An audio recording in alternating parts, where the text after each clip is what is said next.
malam an ce wai ina da wani aljani da ake kira namijin dare a tare da ni. Sau da yawa kuma nakan yi mafarki yana saduwa da ni, kuma idan hakan na faruwa sai in ji kamar a zahiri ne ba ma a mafarki ba.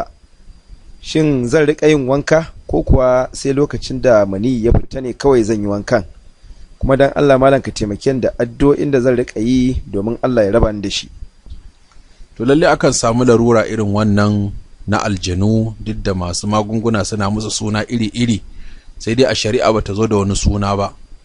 Abin da ya kamata shine in mutum yana da irin wannan larura ko ma wace iri ce, ya yawaita addu'o'i na kwanciya da na tashi da na bacci. Daga cikin waɗannan addu'o'i mutum musamman ya nace wa abubuwan nan guda 4 da manzon Allah sallallahu alaihi wasallama ya koyar a lokacin bacci. Na farko shine yin kwanciyar da alwala.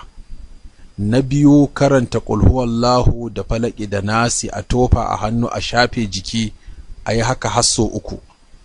Na uku a karanta amanar rasulu, wanda manzo Allah sallallahu alaihi wasallam ce wanda ya karanta ta ishe shi a wannan dare. Na 4 mutum yayi ayatul kursiyu.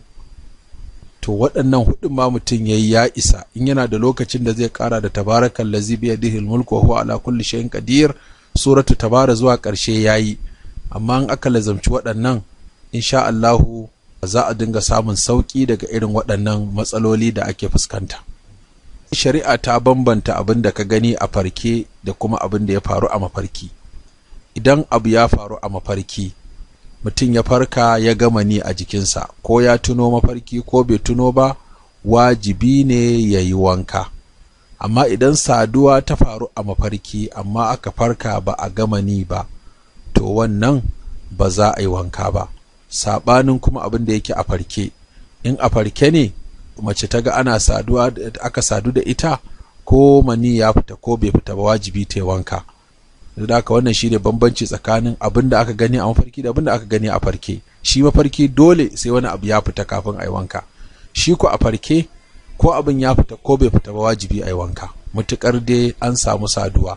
Kamar yadda hadisi ya zo, izal taqal khitanani faqad wajaba al-ghusl wa illam yunzil. In dai kaciyar namiji da ta mace suka haɗu, wato mutum ya shigar da kaciyarsa cikin gaban mace, to ko mani ya fita ko bai fita ba, wajibi sai yayi wanka, in dai a farke ne. Amma idan a mafarki ne, babu wanka, sai mani